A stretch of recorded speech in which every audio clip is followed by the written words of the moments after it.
You've read the books, you've watched the videos, you've told yourself, I should be over this by now. But somehow, the pain keeps coming back.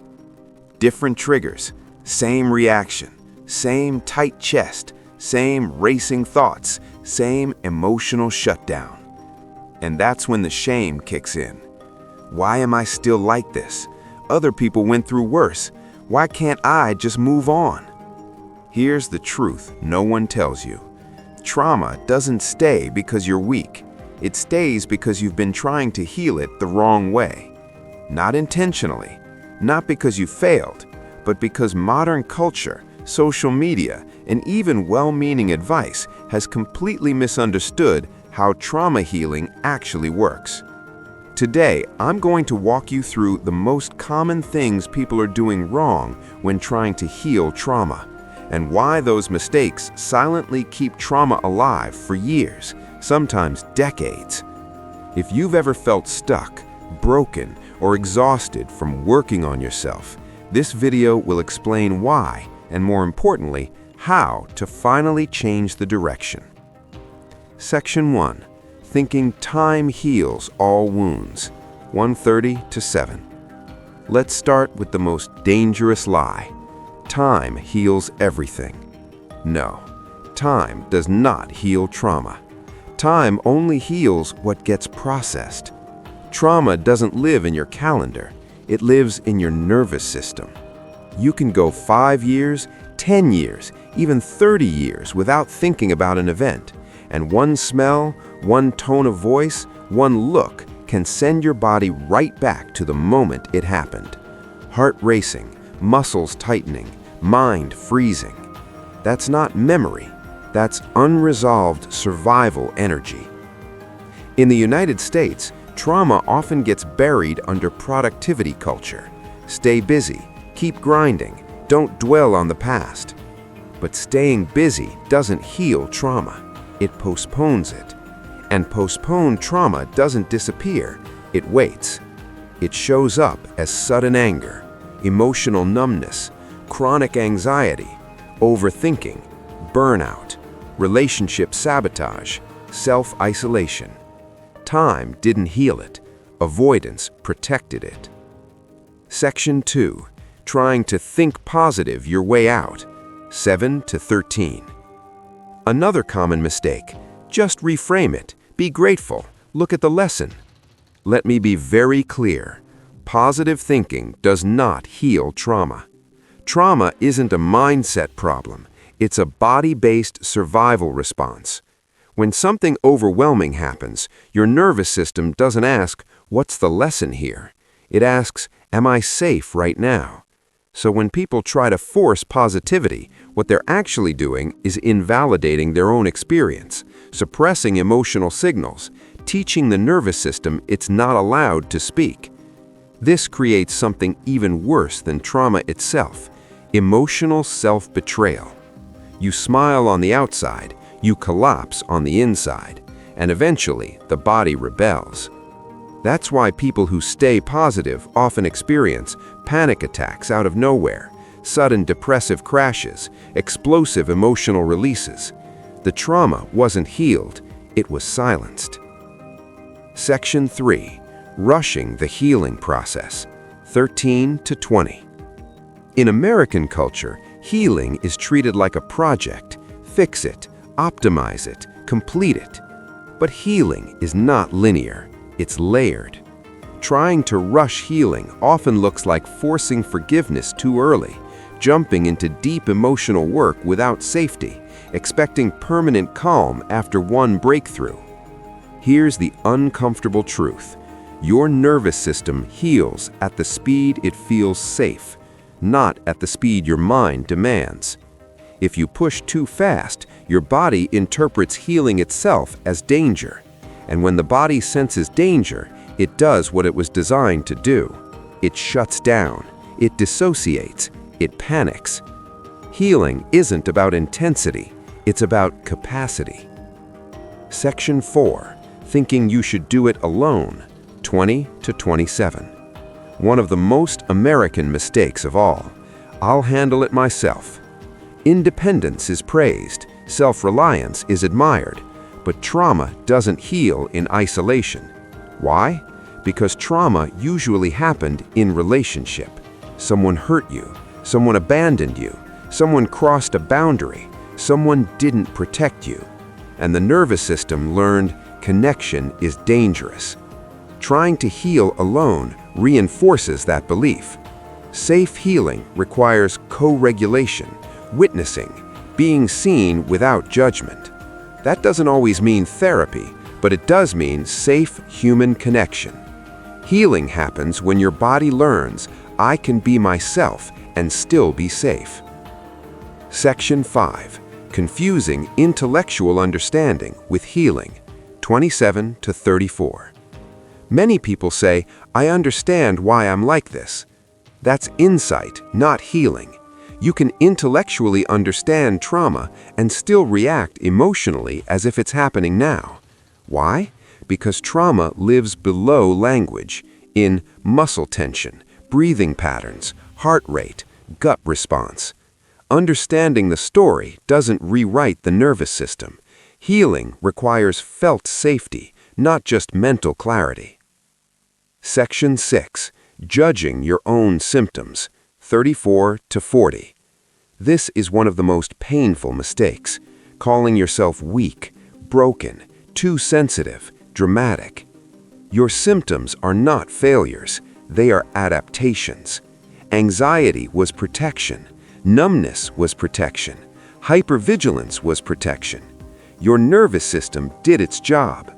Healing begins when you stop asking, what's wrong with me, and start asking, what happened to me? Section 7. Thinking healing means never getting triggered again, 40 to 47. Healing doesn't mean triggers disappear. It means you recover faster, you feel safer sooner, you trust yourself more. Progress is not perfection, it's resilience. Section 8. What actual healing looks like, 47 to 55. Real trauma healing looks like slower reactions, clearer boundaries, more self-compassion, less self-abandonment, increased emotional range, not constant happiness, safety.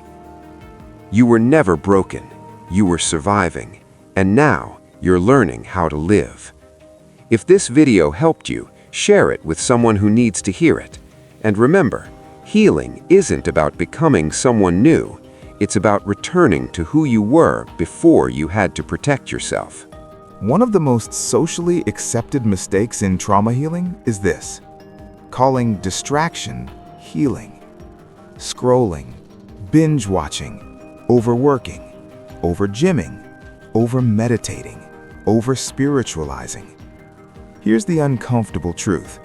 If something helps you avoid feeling, it's not healing, it's regulating temporarily. And temporary regulation is not bad, but when it becomes the main strategy, trauma never gets processed. In the US, self-care is often marketed as comfort. Candles, vacations, treating yourself. Those things can soothe the nervous system, but they don't resolve stored fear. Trauma healing requires contact, not escape. Not reliving pain endlessly, but gently allowing the body to complete what it never could at the time. Distraction says, I don't want to feel this. Healing says, I can feel this safely now. Section 10. Forcing forgiveness too early.